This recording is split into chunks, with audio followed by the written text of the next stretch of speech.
मध्ये गेल्या 40 वर्षापासून मराठ्यांचा सरसकट ओबीसी समावेश व्हावा ही भूमिका प्रामुख्याने मांडत होती. 1 जून 2004 ला त्या अनुषंगाने मराठा कुणबी मराठ्याचा जी.आर. सुशीलकुमार शिंदे मुख्यमंत्री असताना खत्री कमिशनच्या शिफारशीनुसार निघाला होता. आताही मराठा सेवा संघ संभाजी ब्रिगेड सातत्याने मराठा समाजाचा सरसकट ओबीसी समावेश झाला तरच मराठ्यांना शाश्वत आरक्षण मिळेल अशी भूमिका प्रामुख्याने मांडत आहेत. परंतु ज्या ज्या मराठ्यांच्या कुणबी नोंदी पूर्वजांच्या सापडतात किंवा मराठा कुणबी मराठा नोंदी सापडतात त्यांना त्या कुणबी नोंदीच्या आधारे ओबीसी आरक्षणाचा लाभ मिळतो. ते जास्तीत जास्त नोंदी शोधल्या गेल्या पाहिजे. त्याच पद्धतीने त्याची जी एसओपी आहे त्या एसओपी मध्ये स्पष्टीकरण आलं पाहिजे. परंतु हैदराबाद गॅजेटेडच्या अनुषंगाने सरकारने जे गाजर समाजासमोर टाकले आहेत त्याच्यामध्ये दिशाभूल झाली. अक्षरशः हैदराबाद गॅझेटियर लागू झालं असं शासन कुठल्याही परिपत्रकात म्हणत नाहीत. परंतु विरोधकांनी त्या पद्धतीची आरोळी उठवली, गाजावाजा केला आणि एक संभ्रम निर्माण तयार केला की मराठवाड्यामध्ये हैदराबाद गॅझेट लागू झालं. आंदोलकांच्या माध्यमातून तशी भूमिका सांगितली जाते, परंतु शासकीय लेवलवर हैदराबाद गॅझेटियर लागू झालेलं नाही. त्याच्या पद्धतीने कुठलंही प्रमाणपत्र आतापर्यंत मराठवाड्यात सिंगल वन प्रमाणपत्र निघाले नाहीत. परंतु शासन इतकं नालायक आहे, शासन त्या प्रमाणपत्रामध्ये पुराव्यामध्ये हैदराबाद गॅझेटियर नाव नमूद करतं आणि तशी दिशाभूल समाजाची होती.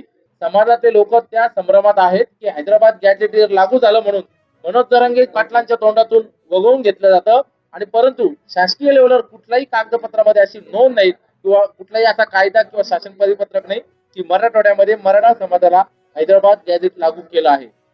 उपोषणाच्या व्यतिरिक्त हे जे काही संभ्रम किंवा गैरसमज शासनाकडून पसरण्यात येत आहेत त्या ते दूर करण्यासाठी दुसरा काही कार्यक्रम तुमच्याकडे आहे का?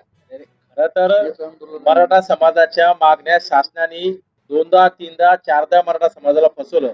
शासनाने मराठा समाजाला एकदा शाश्वत काय आहे ते देऊन टाकायचं. उपोषण करायला कुठं आम्हाला संघटनेला वेळ. समाजाचे अनेक प्रश्न समोर असताना 40 वर्षापासून एकाच प्रश्नाच्या भोवती जर का संघटना राहत असतील तर त्याच्यात समाजाचं नुकसान होतं. 9 ऑगस्टला आम्ही जे उपोषण घेतलं आहे, आतापर्यंत रस्त्यावर काम करणारे कार्यकर्ते, आंदोलक कार्यकर्ते उपोषण करायचे, आंदोलन करायचे, पण पहिल्यांदा या महाराष्ट्रामध्ये ज्यांनी 17-18 वर्षापासून मराठा आरक्षणाचा गाढा अभ्यास केला अशा अभ्यासकाला आम्ही क्रांती चौकात यावेळेस उपोषण करण्याची भूमिका त्यांनी घेतली. म्हणून मराठा क्रांती मोर्चा आणि तसं मराठा संघटना त्यांना पाठिंबा देत आहेत. आम्ही 13 तारखेला प्रशासनाला याबाबतीत निवेदन दिलं होतं. त्या निवेदनाची चर्चा झाली, बैठका झाला. आजही आम्ही विभाग आयुक्तांकडे बैठक घेतली. जरांगे पाटलांना आम्ही गेल्या 11 महिन्यापासून सांगतोय आणि सरकारलाही वेगवेगळ्या मीडियाच्या माध्यमातून आम्ही सांगतोय की तुम्ही आमची फसवणूक केली आहे. परंतु जरांगे पाटलांना ते कदाचित वेळेवर लक्षात आलं नाही. आता त्यांच्या लक्षात आले. त्यांनी 29 ऑगस्टची भूमिका घेतली आहे. 9 ऑगस्टला राजेंद्र दादा पाटील क्रांती चौकात बसणार आहेत. आमची समस्त मराठा बहुजन समाजाला मागणी आहे की मराठा क्रांती मोर्चाला जसं 18 पगड जातीने पाणी पाजण्याचं काम त्या मोर्चात केलं होतं, मराठा क्रांती मोर्चाला 18 पगड जातीचा पाठिंबा होता. त्याच पद्धतीने मराठा क्रांती मोर्चाच्या माध्यमातून दाते पाटलांना आमचा पाठिंबा आहे आणि सगळ्या 18 पगड जातीच्या समाजाने मराठा समाज हा जर का मोठा भाऊ असेल त्याच्या न्याय प्रविष्ट मागणीसाठी सगळ्यांनी पाठिंबा दिला पाहिजे. आंदोलनातून कुठलाही जातीवाद निर्माण नाही झाले पाहिजे ही मराठा सेवा संघ संभाजी ब्रिगेडची आणि तसं मराठा क्रांती मोर्चाच्या संघटनेची भूमिका राहिलेली आहे. दाते पाटील प्राथमिक स्वरूपामध्ये त्या ठिकाणी उपोषणाला बसणार आहेत.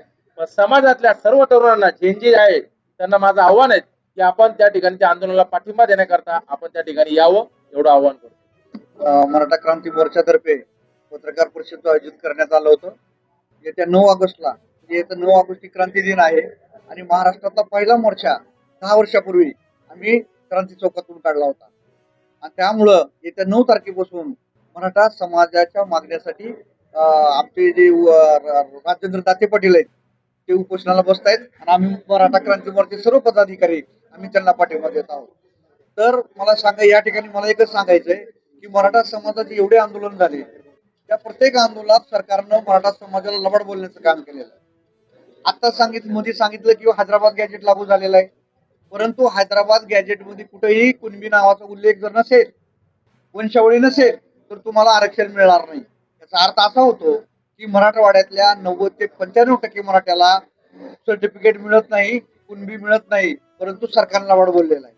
आपल्या महाराष्ट्राचे मुख्यमंत्री देवेंद्र फडणवीस असो, महाराष्ट्राचे कॅबिनेट मंत्री कोणते विखे साहेब असतील आणि लाडदवे असतील, या ठिकाणी मराठा समाजाला फसवण्याचं काम केलेलं आहे. मला लाडबद्दल तर विशेष आश्चर्य वाटते की आपल्या आंदोलकांनी लाडला काय काय खाऊ घातलं आणि ते काय काय उलट बोलत होते.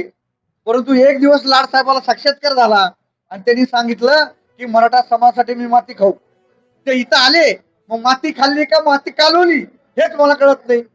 आणि विखे एवढे अनुभवी माणूस आहेत, कॅबिनेट मध्ये मंत्री आहेत, तरी राधाकृष्ण विखे पाटील फसले आणि मराठा समाजाला फसवं आरक्षण दिलं. आणि ह्या दोघांनी मिळून फडणवीसांना सांगितलं की मराठा समाजाचं जे काही उग्र रूप आहे हे जर थोपायचं असेल तर त्यांना आपण खोटं खोटं हैदराबाद गॅजेटचं गाजर आपण दाखवलं पाहिजे असं त्यांनी दाखवलं. त्यामुळं व्यथित झालो आम्ही. गेल्या 27 वर्षापासून आम्ही समाजाचं काम करतोय आणि आम्हाला प्रचंड वेदना झाल्या की एवढा काबड कष्टकरांना मराठा समाज आहे, एवढा शूरवीर मराठा समाज आहे, त्याच्यामुळे देशाचा इतिहास बदलला. त्या समाजाला हे सरकार लबाड बोलतंय, त्याच्यासारखं दुसरं पाप होऊ शकत नाही. त्यामुळं आमच्यासारखे मराठा क्रांती मोर्चाचे लोक आम्ही रस्त्यावर उतरलो आणि कुठलाही स्वार्थ नाही. जे जे याच्या दोषी आहेत सरकार या त्यांच्या विरोधात आहे आम्ही आणि विरोधात राहणार. आणि 19 तारखेला जोपर्यंत सरकार सॉरी 9 तारखेला आमच्या मागणी मान्य करणार नाही तोपर्यंत राजेंद्र दाते पाटील उठणार नाहीत आणि आम्ही तिथून हलणार नाही. एवढंच मला सांगायचं. जरांगे पाटील आरक्षण भेटत नाही तोपर्यंत माझा लढा चालू राहील आणि त्यांचं आंदोलन त्यांनी पण घोषणा केली. त्यांच्या बी आंदोलनाला आमच्या शुभेच्छा आहेत. त्यांनी आमच्या आंदोलनाला शुभेच्छा द्याव्या. दोघाचा रस्ता एकच आहे, एम एकच आहे, ध्येय एकच आहे. मला एकच सांगायचंय, देश स्वतंत्र करण्यासाठी महात्मा गांधी बी होते आणि सुभाषचंद्र बोस बी होते. दोघाचा मार्ग वेगळा असला तर ध्येय एक होते, ते म्हणजे देशाला स्वातंत्र्य मिळालं पाहिजे. त्यामुळे जरांगे पाटलाचं आंदोलन असो, आमचं आंदोलन असो, आमचं ध्येय एकच आहे की मराठा समाजाला आरक्षण भेटलं पाहिजे, त्यांच्या मागण्या मान्य झाल्या पाहिजे. 29 ऑगस्टला जरांगे पाटील यांचं जे आंदोलन त्या आंदोलनाला मराठी क्रांती मोर्चाचा बिलकुल आहे ना, मराठा क्रांती मोर्चाचा पाठिंबा आहे. जो जो मराठा समाजाचं काम करेल त्याला आम्हाला आमचा पाठिंबा आहे. आणि 9 तारखेला जो आमचा मला असं कळालेलं आहे की जरांगे पाटलांनी आम्हाला पाठिंबा दिलेला आहे. जे बी आमच्या समाजाचे घटक आहेत ना ते कुठे वेगळे आहेत. जरांगे पाटील झालं, आम्ही जरांगे समाजाचे पाटील नेते. सुद्धा मराठा क्रांती मोर्चाचे मागच्या समन्वयक होते. 25-30 वर्षापासून जरांगे पाटील हे आमच्या सोबत काम केलेलं आहे. अण्णासाहेब जवळे पाटील, मी, आमचे सगळे पदाधिकारी आणि जरांगे पाटील देखील आमच्या चळवळीत काम करत होते. त्यामुळे वेगळं काही नाही. तुम्ही आता थोड्या वेळापूर्वी म्हणले की सरकारने बऱ्याच वेळा फसवलंय. हम्म. तर याचं काय कारण असेल की प्रत्येक वारंवार का फसवलं जातं हा किंवा का हा. फसतात? त्याचं मला उत्तर द्यायचंय की या महाराष्ट्रामध्ये सगळ्यात मोठा मराठा समाज आहे, सगळ्यात मोठी ताकद मराठा समाजाची आहे. त्यांनाही माहिती आहे की सरसगट मराठ्याला ओबीसी करता येत नाही, सगळ्या सोयरे नियम लागू होत नाही. हे जर होत नसेल, दगडावरची काळी जर रेष असेल तर यांना लबाड बोललं पाहिजे, यांना क्रिकेट पॉलिसी खेळली पाहिजे. त्यामुळं काही लोकांना हाताशी धरून त्यांनी ही मराठा समाजाला लबाड बोलण्याचा त्यांनी प्रयत्न केला. कारण त्यांना माहिती आहे की मराठा समाजाचे करोडो मराठा एकत्र आले, त्यांचं उग्र स्वरूप जर शासनाच्या विरोधात गेलं तर शासन एका दिवसात शासनाचा सत्यानाश होईल हे सरकारला माहिती होतं. त्यामुळे त्यांनी हे आलेलं अंगावरचं संकट टाळण्यासाठी मराठा समाजाला गाजर आणि लबाड देण्याचं काम त्यांनी केलेलं आहे. तुम्ही सुद्धा आंदोलनाला बसताय. हो, तर मराठा समाजाला आरक्षण देणं शक्य आहे का तुमच्या मते? कायदेशीर सरकारला कुठलाही अधिकार नाही आरक्षण देण्याचा. जर मराठा समाजाला आरक्षण ही कोर्टात द्यायचं आहे.